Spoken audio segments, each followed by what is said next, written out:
Good morning, everyone, and welcome to Lowe's Company's second quarter 2023 earnings conference call.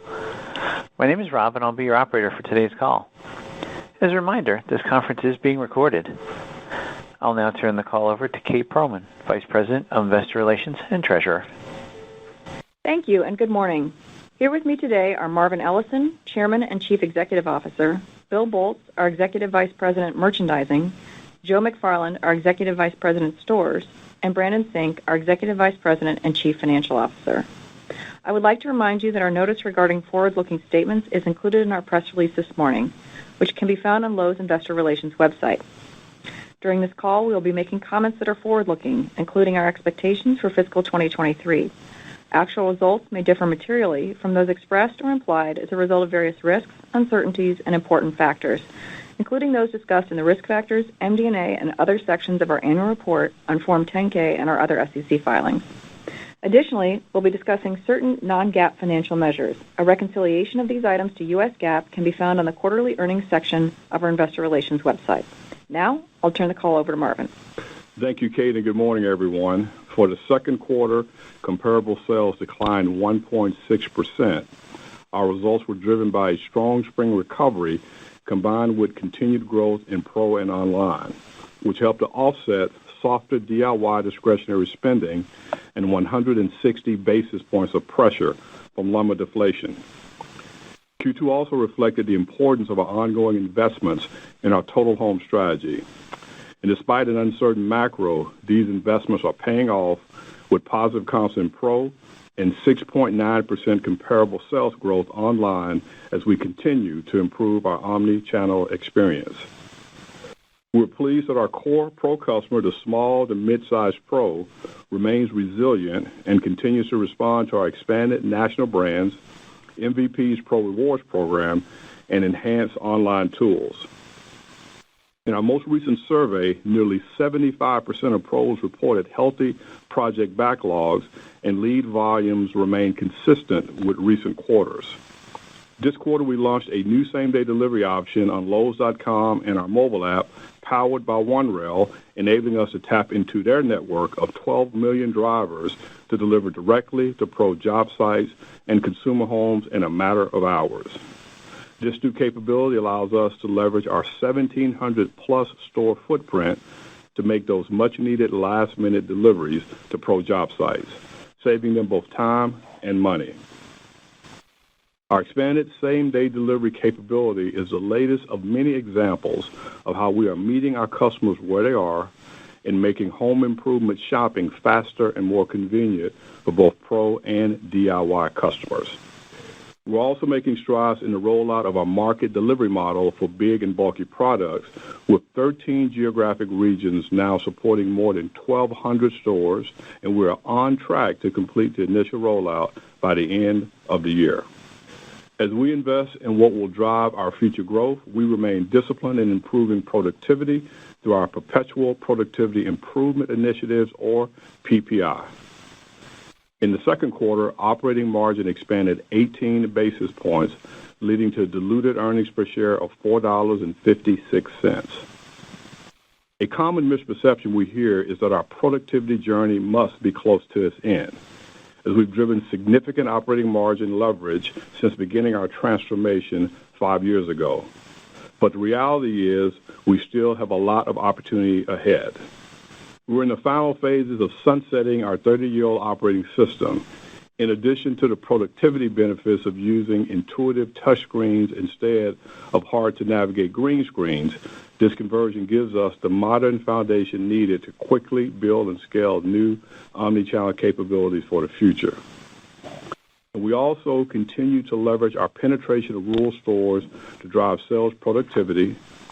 We run these stores with a lower expense base than the rest of our portfolio, and our ability to generate outsized operating margin leverage on sales growth is unique. Specifically, the expansion of our rural product assortment, combined with the implementation of our PPI initiatives, make our rural and remote stores a competitive advantage for our company. Beyond the productivity initiatives underway in stores, our leaders across all functional areas are executing against dozens of PPI work streams to deliver sustained operating margin improvement. One example of this is in our supply chain, where we are driving greater throughput with new mobile applications combined with automation and robotics to improve productivity, maximize speed, and minimize damages. And we're piloting a new break pack process which leverages automation to break down cases 5 times faster, making it far more efficient to replenish stores. And as we drive productivity, we also continue to focus on sustainability, as the two often go hand in hand. And we recently published our 20th Corporate Responsibility Report, spotlighting our path to net zero emissions along with our investments in our associates and communities. As we speak with investors, many of your questions have centered on the macro environment. And as a reminder, the two strongest demand drivers of our business are real disposable personal income and home price appreciation. And they are most supportive of demand when they pull in tandem. Home price appreciation has slowed, but is still up 35% versus pre-pandemic, while real disposable income has been pressured by persistent inflation and elevated interest rates. But on a positive note, over the past quarter, growth in real disposable income started to improve and realign with long-term trends, with growing wages surpassing inflation for the first time in 2 years. Consumer sentiment has also improved slightly, but remains below pre-pandemic baselines, and inflation concerns linger. However, improvements in sentiment typically must be sustained for a period of time before that translates to consumer spending.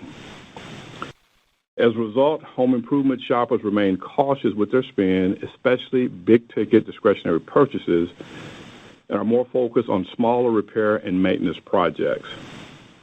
These trends are consistent with our expectations and reinforce our outlook for our relevant market to be down mid-single digits in the second half of the year, with our sales continuing to outpace the market by 100 to 200 basis points.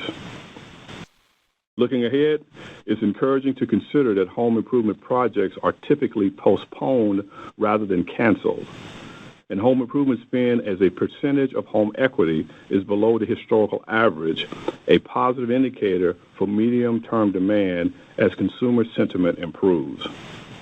The aging housing stock will also drive remodel and repairs, combined with other favorable trends like millennial household formation, aging in place, and persistent remote work. All of these factors continue to make us bullish on the mid to long-term outlook for our industry.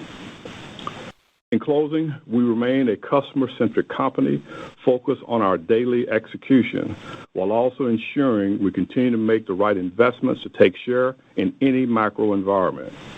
Our Total Home strategy is resonating with our pro and DIY customers alike, and we are confident in our ability to deliver in the short and long term. As I'm out visiting stores each week, I continue to be impressed by our hardworking frontline associates, and I'd like to thank each of them for their commitment to Lowe's and their communities. And with that, I will turn the call over to Bill. Thanks, Marvin, and good morning, everyone. Our second quarter comparable sales were down 1.6%, slightly above expectations. We successfully recovered $300 million of delayed seasonal sales from Q1 due to the late start to spring, $50 million more than anticipated. We saw growth in rough plumbing, building materials, paint, seasonal and outdoor living, lawn and garden, and hardware as we captured these spring sales and continue to see solid, broad-based pro demand. These factors partly offset 160 basis points of lumber deflation, as well as continued pressure on big-ticket DIY discretionary demand that Marvin mentioned earlier. In hardlines, we drove broad-based sales growth driven by our stronger-than-expected spring recovery. Lawn and garden was a standout category, achieved in partnership with our live good vendors, who helped us effectively respond to changing weather patterns and stretch spring into the summer months.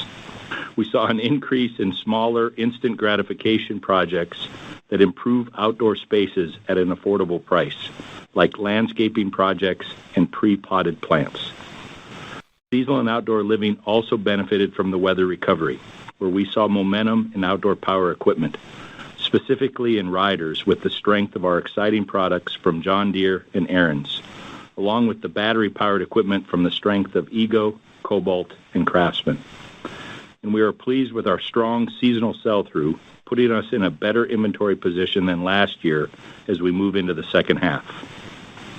Hardware was another top-performing category this quarter as our associates drove attachments alongside the higher lumber units and leaned into fastening with key brands like Spax, GRK, Power Pro 1, and Fasten Master.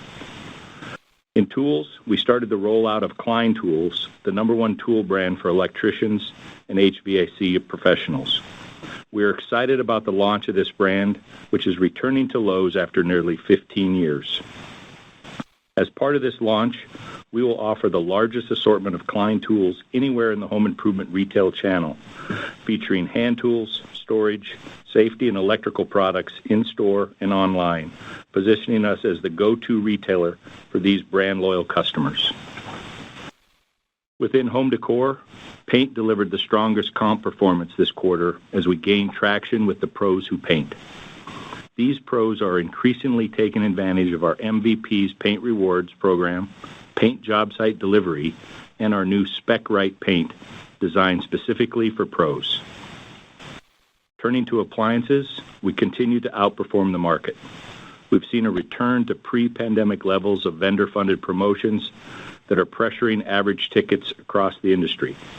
But I'm excited about the traction that we're gaining as the leading appliance retailer in the U.S., reflected in our unit sales growth, market share gains, and the momentum with our pro customers once again this quarter.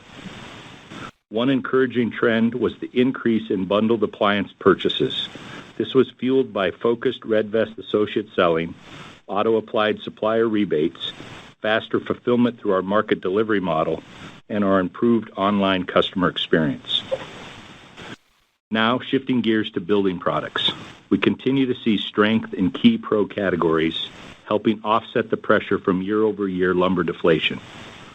While lumber deflation pressured our top line by 160 basis points and our pro comps by 315 basis points, the category once again delivered the highest unit comp in the company this quarter, reflecting strong pro demand. Our continued growth in building materials and rough plumbing is another positive indicator of the resilience of the small to mid-sized pros, supported by the healthy backlogs Marvin mentioned earlier. In rough plumbing, we expanded our assortment of PEX products and added our first battery-powered Cobalt drain auger. This is one of several new Cobalt launches this year as we celebrate this private brand's 25th anniversary. Our private brands are spec'd out and quality tested to ensure that they are equal to or better quality than comparable national brands, and we continue to see our customers respond to their great quality and value. Our increasing private brand penetration is nicely balanced with a strong lineup of trusted national brands like Bosch, DeWalt, Rubbermaid, and Scotts. Shifting to localization, we completed our rural expansion to roughly 300 stores ahead of schedule this quarter. This includes scaling our store-within-a-store concept with Petco, designed to provide a dedicated space for all things pet. While it's still early, we're encouraged to see an increasing basket size in these stores, and customers are saying that they appreciate the convenience and the ability to reduce the number of stops they need to make. As Marvin mentioned, our work to optimize our rural stores is one piece of our broader localization strategy designed to drive market share gains, increase productivity, and margins. Another highlight this quarter is the growth we've driven online as we continue to improve the digital shopping experience and increase conversion. Our launch of same-day delivery nationwide on Lowes.com and our mobile app is resonating well with our customers. We also introduced a new digital Will This Fit capability that helps customers determine if a refrigerator will fit into their space, and a refined search experience with better recommendations, filters, and featured categories. And our Halloween and holiday sets are already available online, positioning us nicely for customers who want to get a jump start on decorating. We are also encouraged to see better than expected performance for our Lowe's One Roof Media Network, which is driving increased traffic to Lowe's.com and generating results that are exceeding the industry average for our suppliers. Our media network is one of many merchandising PPI initiatives underway at Lowe's. The team is constantly working with our suppliers to find ways to take costs out as commodity prices and transportation costs have come down, and we continue to enhance our technology and processes to optimize pricing. We have also expanded our merchandising services team, or MST, to over 30,000 associates across our stores and garden centers, which frees up our Red Vest associates to spend more time serving customers. New this year, we are adding MST assistant store managers. This role will be focused on providing dedicated store leadership for the critical work that this team does. Through their improved service, the team is squarely centered on driving sales per square foot productivity in our stores while creating a better shopping experience for our customers. As I close, I'd like to once again extend my appreciation to our vendors and merchants for their hard work and partnership. Thank you, and I'll now turn the call over to Joe. All right, thank you, Bill, and good morning, everyone. I'm really pleased to begin by announcing that we are awarding over $100 million in bonuses for our frontline hourly associates in recognition of their hard work and dedication during the second quarter. Our investments in our associates are paying off as we continue to elevate the customer experience with a 200 basis point improvement in both our DIY and Pro customer service scores this quarter as compared to last year. And we are seeing strong staffing levels and improved associate engagement as we continue to invest in associate wages and ongoing development through Lowe's University. As Marvin mentioned, our online comp sales grew 6.9% in the quarter, and roughly half of those orders are picked up in a store. We continue to unlock productivity through one of our many PPI initiatives by reducing the time to pick these orders by approximately 70% as our associates leverage our omni-channel investments, which include mobile devices and order picking carts with mobile printers to streamline the process. And we've enhanced our workforce management tools to better align staffing levels with customer demand. These enhancements are allowing our customers to get in, get what they need, and get back to their projects faster. Looking ahead, we are further enhancing our BOPUS experience as we transform the front end of our stores. This includes an expanded staging area, a dedicated pickup desk with improved signage, and new technology that expedites the process. Now shifting to Pro, we continue to deliver positive comps this quarter despite lumber deflation. And under the leadership of our new Executive Vice President, Quante Vance, we will continue to expand our online business tools for pros that allow them to easily generate quotes and track orders as part of the MVP Pro Rewards program. As we continue to find ways to save pros time, this month we launched our newest online tool, Purchase Authorization. Until now, when pros sent a crew member to the store to pick up an order, the designated buyer would need to call their team from the checkout line to confirm the order and have it authorized by the store. This could be a time-consuming process, taking the pros' time away from their job site and the associates' time away from serving other customers. Now runners can simply scan a QR code that's pre-authorized up to a specified amount and check out without having to wait in line at the Pro desk.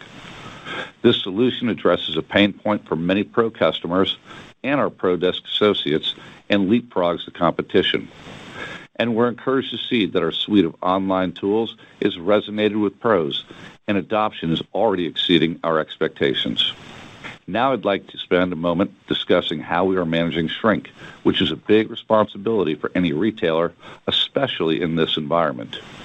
As expected, shrink was in line with last year's results despite industry-wide challenges, driven by our proactive customer service, tech-driven solutions, industry-leading asset protection program, and our penetration of rural stores. We're developing radio frequency identification, or RFID technology, embedded in power tools to prevent theft. This solution will be largely invisible to customers, but it makes a tool inoperable until it is scanned and purchased. Turning to PPI, or Perpetual Productivity Improvement. In store operations, we have a series of exciting initiatives on our roadmap that will continue to deliver productivity for the company. In addition to the omni-channel enhancements that I mentioned earlier, we also upgraded the freight flow process for shipments from our distribution centers into our stores and onto the selling floor. Through improved technology, we now have better visibility into how freight is flowing into our stores. This enables us to better match staffing levels with the type of inbound freight, getting the product onto the shelves faster. These PPI initiatives, combined with our continued investments in our associates, have helped us to control our expenses and improve our customer service scores in a down sales environment. Before I close, I'd like to extend my appreciation to our frontline associates in Kentucky, New York, and Vermont who supported flood relief in their communities, and to our teams in Hawaii who are responding to the devastating wildfires. To support the recovery efforts in Maui, we are donating $1 million to provide food, emergency shelter, and relief supplies to those affected, and are grateful for our frontline associates for going above and beyond to help those on the island with recovery and cleanup. With that, I'll turn it over to Brandon. Thank you, Joe. Let me begin with our Q2 results. We generated diluted earnings per share of $4.56. Q2 sales were $25 billion. As a reminder, prior year sales included $1.7 billion generated in our Canadian retail business. Results also reflect a $335 million sales headwind due to the shift in our fiscal calendar as we cycle over a 53-week year. As Marvin mentioned, comparable sales were down 1.6%, which includes approximately 160 basis points of lumber deflation.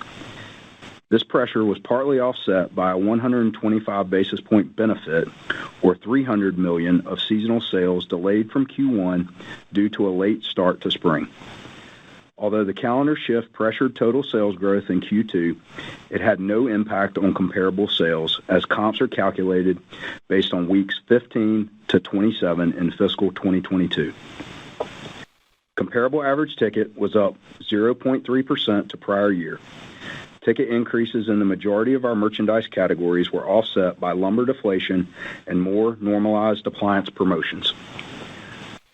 Comp transactions declined 1.9%, driven by continued pressure in DIY discretionary purchases, partly offset by our seasonal recovery. Our monthly comps were down 1.2% in May, 1.6% in June, and 2% in July, as the seasonal recovery was concentrated in the first half of the quarter.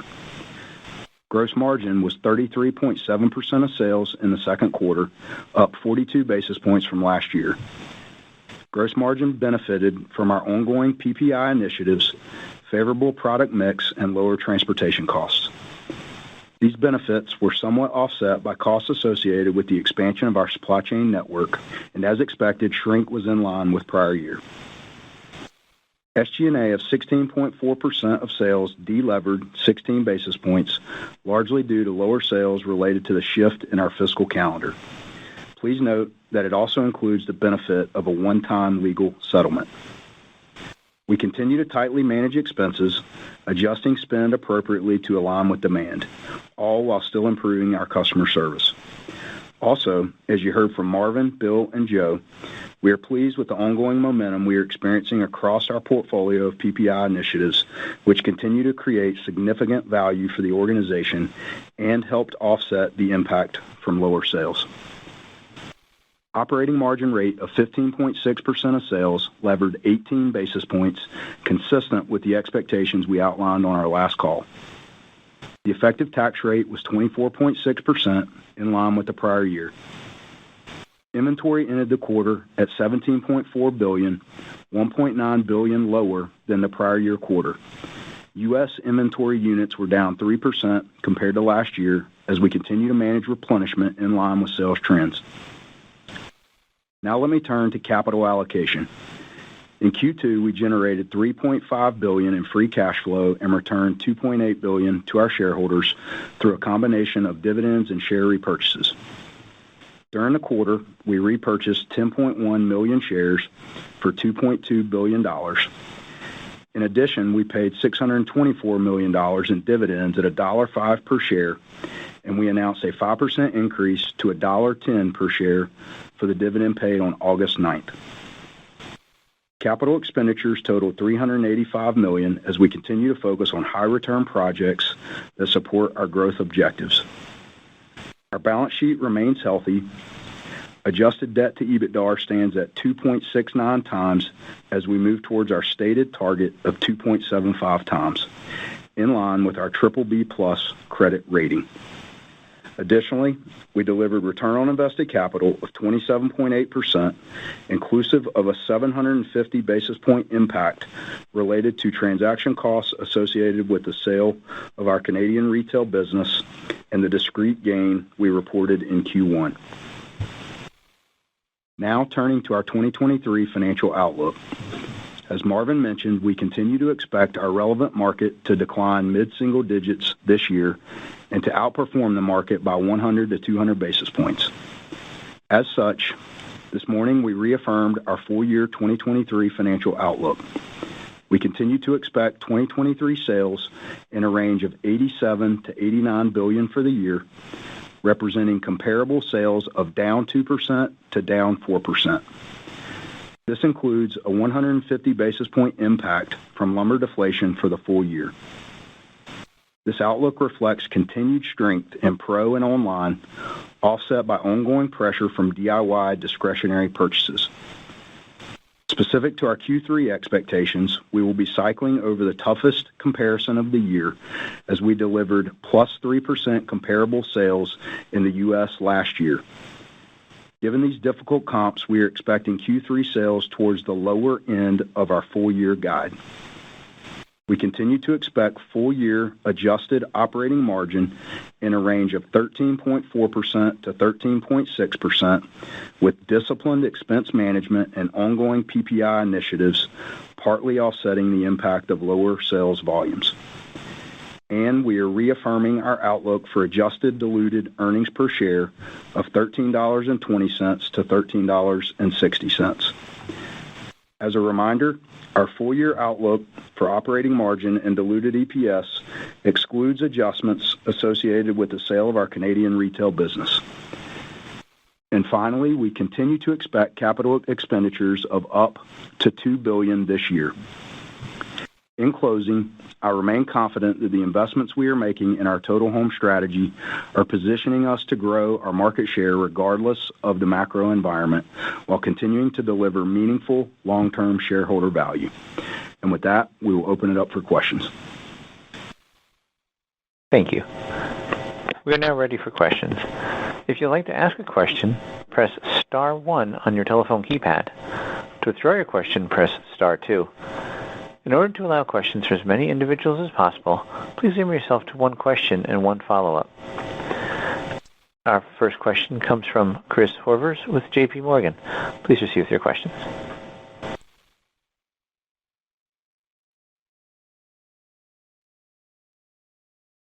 Mr. Horvers, please proceed with your question. Thanks. Good morning. So my first question is on the top line. What drove the difficult comparisons in the third quarter that you're not expecting this year? And then as you think about those bigger ticket DIY discretionary categories, how do you see the rate of change in those businesses? I.e., are we starting to get to a baseline level that we can grow from, or is that spending pattern still deteriorating? Hey, Chris, this is Marvin. I'll take the first part and I'll let Brandon take the second part. Look, when you look at last year, it's 2 different years, 2 different macro environments, 2 different sets of consumer sentiments, 2 different sets of expectations for DIY and pro customers. I think the key point is that we feel good about the steps we're taking to grow market share. Regardless of the macro environment, we have a plan to outperform the home improvement market by 100 to 200 basis points, and that's what we're focused on. So I'll let Brandon answer the second part of your question. Yeah, Chris, this is Brandon. Let me get in a little detail on Q3 and second half. First, before I do that, let me take care of one quick housekeeping item as it relates to Q2 exit rate. There's some noise that we saw in the comp spreads spreads across Q2 given the calendar shift that we experienced. And after adjusting those spreads to compare to last year, Q2 comps are down roughly 1% in July. Also, when we look at July and August, they're traditionally lighter volume weeks until we hit the Labor Day fall seasonal period. So looking ahead at Q3 specifically, we are cycling our toughest comparable of the quarter at +3 last year, and August the toughest across that quarter at +4. And then your question on sort of puts and takes, different from Q2. As we get into Q3, we won't see the same level of seasonal benefit going forward. We called out $300 million there that we experienced in Q2. More modest lumber deflationary pressure in Q3. We've sized that at about 75 basis points, and then continuing to expect pressure in the DIY discretionary spend. And then on the flip side, continued growth and momentum from the pro business as we expect to outpace DIY. So those are just to give you some insights as we look at Q2 and how we transition into Q3. Got it. Makes sense. And then on the gross margin line, I know you had some, price cost issues in the first half of this year. As you look ahead, given, is that behind you? And as you think about, how freight's going to start to roll through the inventory, should gross margin performance improve in the back half relative to the first half? Thank you. Yeah, sure, Chris. So gross margin bounced back as we expected from Q1. We had easier product margin comparables due to prior year timing. The benefits, as you mentioned, the transportation cost relief is now flowing through margin as expected. We also benefited from product mix, and we continue to see great momentum with our PPI benefits across the merchandising portfolio. Those benefits are offset by continued investment in supply chain and the expansion specifically of market delivery. We called out shrink being neutral, as Joe mentioned, continuing to drive tech solutions to manage some of the industry-wide challenges there. And all in, as we look at the full year, we still expect roughly gross margins flat across the year. So puts and takes there, just like Q2, supply chain expansion, continued pressure from some of the pro growth initiatives, and then we expect continued benefits across the back half of the year from private brand penetration, supplier clawbacks, lower transportation costs, and initiatives that we're seeing across the pricing portfolio. Thank you. Thank you, Chris. The next question is from the line of Simeon Gutman with Morgan Stanley. Please proceed with your questions. Good morning, everyone. We're at the halfway point of the year. I was hoping to take stock or diagnose the macro housing, Marvin, you mentioned that, and then also the consumer. Curious how it's playing out versus your expectation. It feels status quo, but wanted to hear the puts and takes on both sides. Yes, Simeon. Look, I think you summed it up well. For us, when we look at consumer sentiment, we know that we're seeing a pullback in DIY discretionary spend, and that's really for us the kind of the overall theme of how we see the second half of the year. I think the good news for us is we remain really bullish on the mid to long-term view of the home improvement market, and we think it's still very healthy. I can just give you the traditional data points that really matter, and we think that they're going to matter not only for home improvement in the mid to long term, but we think this is one of the best retail sectors to be in. You look at home demand, you had 2 million fewer homes than what's available for sale, the age of homes, 90% of homeowners have fixed mortgage rates in an environment where rates, as you know, are going up. And when we look at all the things that we're doing relative to pro, to DIY, we feel really, really comfortable that irrespective of the macro environment for home improvement, that we're going to outperform the marketplace by 100 to 200 basis points. And key examples of why we believe that is when we take a brand like Klein Tools that we have had absent from Lowe's for almost 15 years, and we can bring back the number one brand for electrical and HVAC pros and be the largest home improvement retail outlet for that brand. That gives us a lot of confidence that our strategy is working, and we're going to continue to grow market share across pro and DIY. But the DIY discretionary pullback on big ticket, drives our overall modest concerns about the back half. But even with that, we think we can outperform about 100 to 200 basis points.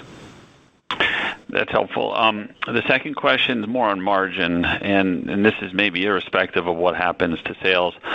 So both on SG&A per foot and even GM, you have the PPI as a good guy, and then just in general spending levels. Can you talk about where PPI is? Is it performing better than you thought? And then is there any areas where you, in hindsight, should be spending more in or less for that matter, just as we think about the margin progression going forward? So, look, I'll take the first part, and I'll let Brandon add any additional context. What's interesting is that PPI started in store operations. I mean, typically you think about expense, it always begins in the store because of the amount of payroll we spend, how we execute in our 1,700-plus store environment. But then the philosophy started to permeate around the entire company, merchandising, supply chain, and across all those functional areas. And so because of that, we built a roadmap that Brandon and I could look at over a multi-year time frame, and we can understand the tech investments we're making and the expense reduction and the productivity that will be driven based on those investments. In addition to that, I don't want to understate the importance of our rural and remote stores. As I mentioned in my prepared comments and Bill mentioned in his, we simply believe as we continue to identify ways to localize the assortment, in addition to putting in technology and implementing PPI, we think it's going to give us a disproportionate benefit over the long term in driving operating margin improvement. And again, PPI is a big part of that. Brandon? Yeah, sure. Simeon, the good news, too, when we look more in the short term around the back half of 23, we actually are expecting PPI to get more momentum in the second half than what we saw in the first half. A couple really good efforts that are going on with new store tech architecture as we continue to build the modern foundation, enabling new capabilities in the store like omni-channel selling. We're transforming the front end of the stores with improved self-checkout, revamped BOPUS experience, and then across the other areas within merchandising, I mentioned earlier, pricing, private brand expansion, and clawback, and then also within the supply chain efforts as we continue to improve process and implement automation there. So all in, really pleased with the progress. We have those benefits factored in. They're going to continue to accelerate as we move across the second half of the year, and those are captured in our expectations. Thank you. Our next question is from the line of Elizabeth Suzuki with Bank of America. Please proceed with your questions. Great, thank you. Just a couple questions about the assumptions of the guidance. So for the second half, you're assuming at the high end comps down about 1%, but on the low end down about 5%. So I'm just curious what economic scenarios you're contemplating for both the high end and the low end. And then if trends you're seeing today continue, do you think you would end up on the higher end or on the lower end? Yeah, Liz, this is Brandon. I think as we think about our range for the full year, we believe the range is practical and it reflects a measured approach given the various potential scenarios and outcomes. We still, as we look at the back half, still significant macro uncertainty, inflation, interest rates, a more cautious consumer, especially on the discretionary side. There's also variables such as the student loans and the uncertainty there with the moratorium. So the team continues to be focused on executing the total home strategy. We believe home improvement is going to be down mid-single digits and will outpace that 100 to 200 basis points. We expect second half the softness with DIY discretionary to continue, and we expect to continue to see momentum from pro and .com. So that's what's reflected overall in our second half. So Liz, this is Marvin, and this is a point I want to continue to reinforce. I mean, obviously, we're looking at the data that we have available, and we're looking at historical trends and how that data correlates to historical trends. But what we're saying is we're going to outperform the market by 100 to 200 basis points. So if we're being too pessimistic on the second half, that's great, because we're going to outperform that by 100 to 200 basis points. And so for us, we're really focused on controlling what we control, executing our total home strategy, and just maintaining our organizational alignment and agility around whatever the macro throws our way. But we're just really confident as a team and a company that we have the agility to make sure that we continue to take market share irrespective of what the home improvement environment will be in the second half of the year. All right, great. Thank you. Our next question is from the line of Zach Fadem with Wells Fargo. Please proceed with your questions. Hey, good morning. So your average ticket flipped back slightly positive. We know lumber played a role, but considering this line is still 30% above 2019, can you talk us through the moving parts here in a little more detail? And if you think it's fair to say that the average ticket has normalized, or if there's still risk that you revert back closer to those 19 levels? Zach, this is Brandon. Let me take sort of the ticket transaction narrative here. So on the ticket side, as we look at inflation, the benefits we expect to continue to normalize as we cycle a number of the price increases from 2022. As we look at new cost increases that are currently in our pipeline or inbound from our suppliers, that's effectively minimal at this point. There is some positive improvement in the average ticket and the expansion there that's not necessarily inflation driven as we continue to see healthy growth from our pro customers and pro penetration. But punchline, as we look across the second half, we're not anticipating meaningful deflationary pressure. We're going to see year-over-year lumber pricing is going to be much more normal across the second half. Bill mentioned we're going to begin to cycle more normal appliance pricing, specifically as we get into Q4. And then the ongoing expectation with DIY discretionary is going to continue to put some pressure on tickets. So taking all that into account, our outlook assumes more pressure overall on transactions, and we look at ticket and expect that to really hold over the back half of the year. Got it. And just over the past 2 years, your cost controls and operating margins have been able to show really nice progress, even on a negative comp. And considering all the PPI commentary and host of structural changes, can you talk through what kind of margin progression we should anticipate as comps flip back to positive eventually? And if you think the expansion today could in any way preclude more meaningful expansion and recovery? Yeah, Zach, this is Brandon. I think, look, right now we're really focused on delivering our expectations for 23. We've laid that out in the guidance. I'll reference back just as your question around flipping positive comp. We laid out various scenarios back in December. We still, as we sit here today, confident in our path to continue to expand comps top line through deployment of our total home strategy. We feel like we have a nice path going forward to expand operating margins. We've talked already at length around where we are from a perpetual productivity initiative standpoint. We're going to continue to make progress there.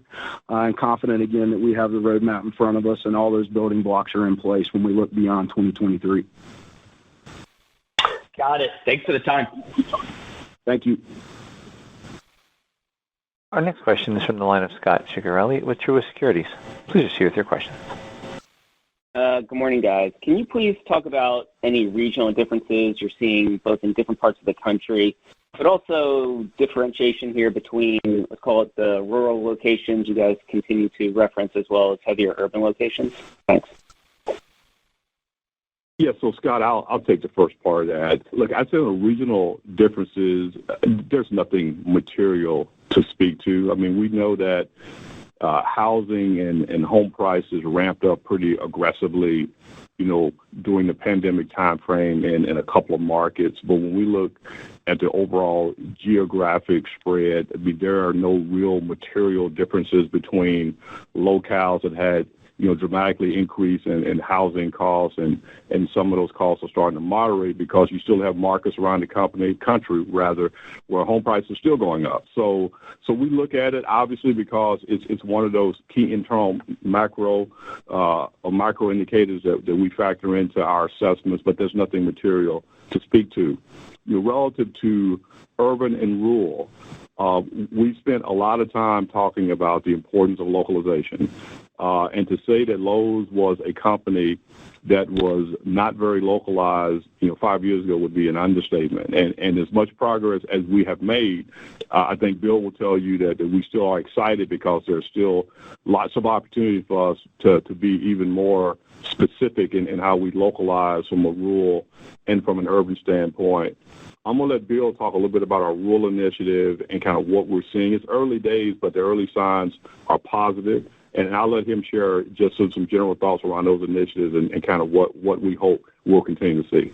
Yeah, thanks, Marvin. And Scott, as I said in my prepared remarks, we got roughly 300 stores completed in the second quarter.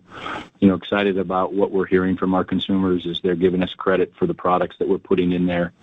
We've been able to do, some stuff around pet, with our partnership with Petco, which we're excited about.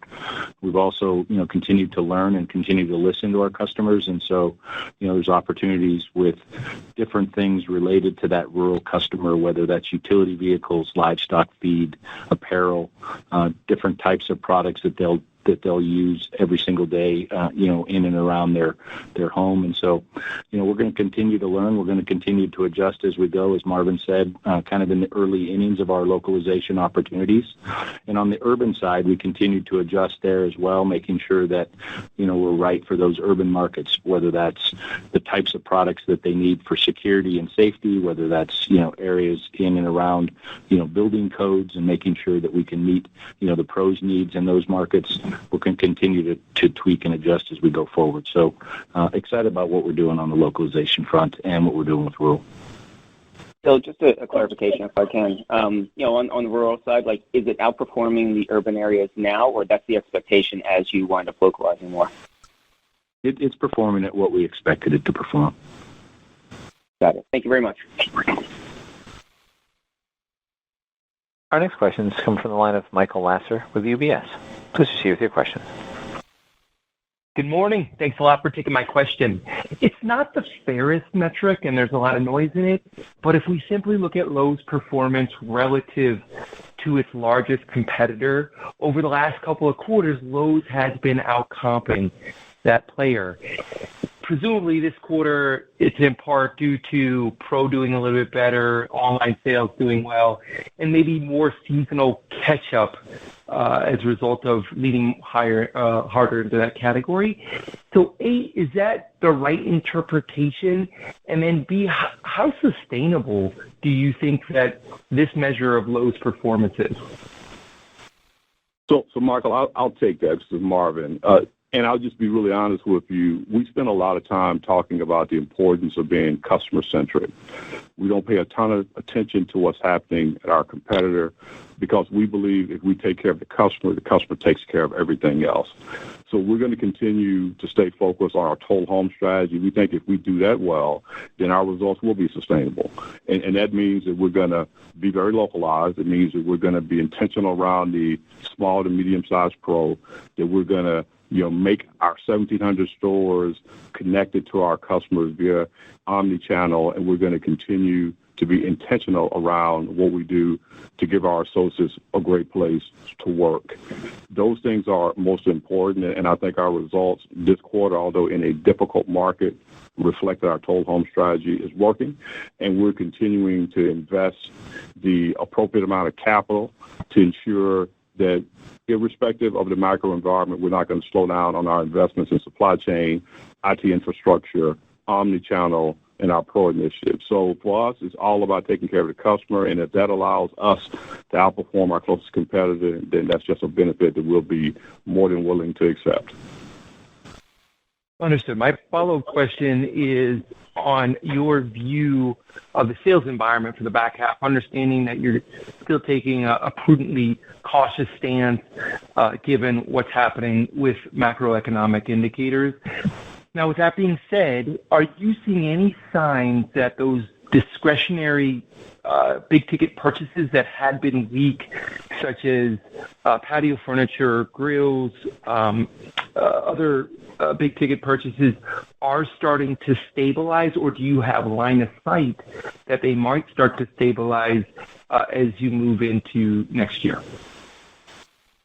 Yeah, Michael, this is Brandon. Just a reminder again, as we look out at the second half, we're cycling a plus 3% in Q3 of last year and a positive 0.7% Q4. So that's been factored into our expectations. To your question specifically on DIY discretionary, we definitely saw the smaller ticket discretionary projects that were fueled by lawn and garden. We saw that benefit in Q2. As we get into second half, that seasonal benefit's going to subside. So some of the bigger, I'll call it interior DIY discretionary areas, I would say we're seeing very much performance here early on through August, similar performance with what we've seen over the first half. And that baseline performance is essentially what's reflected in our expectations for second half. Thank you very much and good luck. Thank you. The next question is from the line of Eric Bossard with Cleveland Research. Please proceed with your questions. Thanks. Two things, if I could. First of all, I guess probably for Bill, as you think about managing inventory and mix and promotions in this environment, how are you trying to position the business? Are you leaning in to try to drive traffic? Are you responding and perhaps a little bit more defensively? Just how are you trying to position inventory mix and promotions?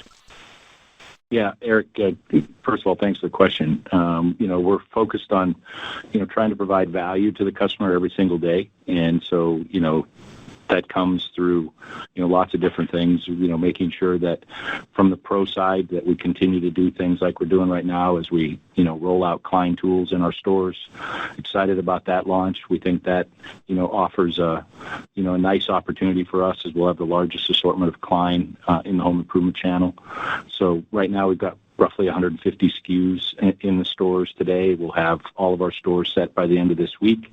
So that's just, one way of being able to provide value to that pro customer. And then from an inventory side, we came out of Q2, in better position with our seasonal inventories than we did a year ago. So that helps us. It allows us to invest as we go into Labor Day and fall planning and fall harvest, Halloween, holiday, those types of things, so that we can continue to provide value that way to the consumer. Those holiday sets and Halloween sets provide a transition in the store, as and gives the customer some excitement. And then we've got a lot of new stuff that we've talked about. We've got Coca-Cola that'll finish rolling out in our stores, being able to have access to that, entire portfolio of product we're excited about. We'll roll out Carhartt to 250 stores in Q3. So we're excited about getting that out there for both the DIY and the pro. And then, we'll have, some new stuff in that spooky area for Halloween for the Halloween enthusiasts. So all of that, try to provide value to our customers in lots of different ways, and then offer them those promotional offers and appliances like you have to provide, because over 100,000 appliances break every single day, and we want to make sure that we're relevant out there and try to manage all of it in a portfolio approach. So we got a lot of stuff going. We're excited about it, and we think will give us a nice way to position ourselves to drive value for our customers through the back half of the year and into next year. Okay. And then second question, if I could, is Brandon did a good job of explaining that you've kind of cycled through the price increases and there's minimal from here. The math of the past couple of years has been price up more than volume's been down. I'm just curious how you all think about, as price no longer goes up, the path for volume turning from a negative to a positive. I'm just curious how you think about that and what makes that happen, and perhaps when. Yeah, Eric, this is Brandon. I think, again, focus right now on 23, as I mentioned earlier, when kind of breaking down transactions and ticket. We do expect pressure on transactions as we move across the balance of the year, ticket to hold.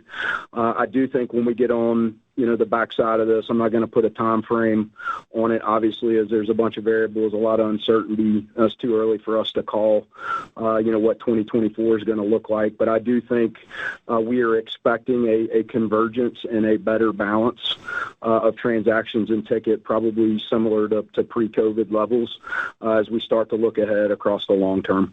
This is Marvin. The only thing I'll add to that is we still are in the early innings of making what I would call best-in-class business operations in our omni-channel area. in localization and in just the overall technology infrastructure. I've mentioned that we're retiring a 30-year-old operating system. And not only will that make our stores a lot easier to operate from a technology standpoint, but what it does, it gives us incredible agility to build on top of that modern platform for more omnichannel capabilities. There's still a lot of things we're doing today the hard way. And so I get excited because I can get out of bed every day and I can see a long list of initiatives that we have yet to get to that's going to drive operating margin improvement, drive space productivity, and hopefully will drive top line as consumer sentiment continues to improve. So we're confident that we've not even reached, a point of peak performance relative to the investment cycle that we have, because we've been other places. We know what world-class looks like, and we know that we're on a journey to get there, but there are still areas of our business, pro, online, fulfillment capabilities, space productivity that we know that we're still in early innings, and so that's exciting. We just have to do the work to make sure that we can achieve the expectations we have. And Rob, we have time for one more question. Thank you. Final question will be from Steven Zaccone with Citi. Please proceed with your questions. Good morning. Thanks very much for squeezing me in. I wanted to circle back to your commentary about the appliance promotions. Could you elaborate on that a bit more? It sounds new. What are your expectations for that side of the business in the second half of the year? And then just to follow up on the promotions question earlier, it seems like the industry has not needed to be promotional. How long do you think this can last if big ticket discretionary weakness continues? Yeah, so Steve, this is Bill. So just on the appliance side specifically, what we've seen with appliances is that, really the industry has returned to kind of a more normalized go-to-market promotional offering, similar to what you saw prior to the pandemic. And so, this normalization is, as I said in my remarks, has put pressure on, average ticket and average selling price across the industry. Everybody, I think, is feeling that impact. But essentially, we cycle this, as we get into Q4, and we get into more of an apples-to-apples comparison when we get to Q4. But we're excited about, the strength that we've seen with our appliance business. First quarter track line data would indicate that we took share in the first quarter. So, we're driving units and trying to, make sure that we can meet the needs of our consumers. As like I said in Eric's question, 100,000 appliances break every single day. We got to be there for our consumer. But it's not a radical shift to heavy promotions. It's more of a normalized promotion. Got it. And then just question on the back half margins for you, Brandon. Given the commentary about same-store sales in the third quarter, is there anything to be mindful of in terms of gross margin or SG&A cadence in the third quarter versus the fourth quarter? No, I would say, Stephen, still expect 40 to 60 basis points of expansion. The one thing that I would call out, I mentioned we expect the PPI benefits to build over the second half. And then the second thing I'll mention is we are cycling over $400 million of associate discretionary bonuses that were paid out last year that we're not expecting to recur. So those are the big items that I would call out as we move through the second half. And Steve, I'd be remiss if I didn't just talk a little bit about our performance and shrink in the most difficult retail environment for shrink in my 35 years in this space. I want to let Joe just talk a little bit about the successes that we're seeing and how we hope that continues to support our growth margin forecast for the back half of the year. Thanks, Marvin. And let me give you just a quick shout out to the store operations team and really our asset protection team. I believe they're best in class. And as you look across the actions that we've taken, whether it's in supply chain, whether it's on the front end with our new proprietary self-checkouts, replacing the NCRs, we have a best-in-class awareness platform that's got a 92% voluntary participation rate, and we have line of sight for front-end transformations as we move into next year. The 100% execution of our high shrink program, where we've identified the stores, and so I feel really confident, and just a great job by the team. Thank you all for joining us today. We look forward to speaking with you on our third quarter earnings call in November. Thank you. This concludes the Lowe's second quarter 2023 earnings call. You may now disconnect.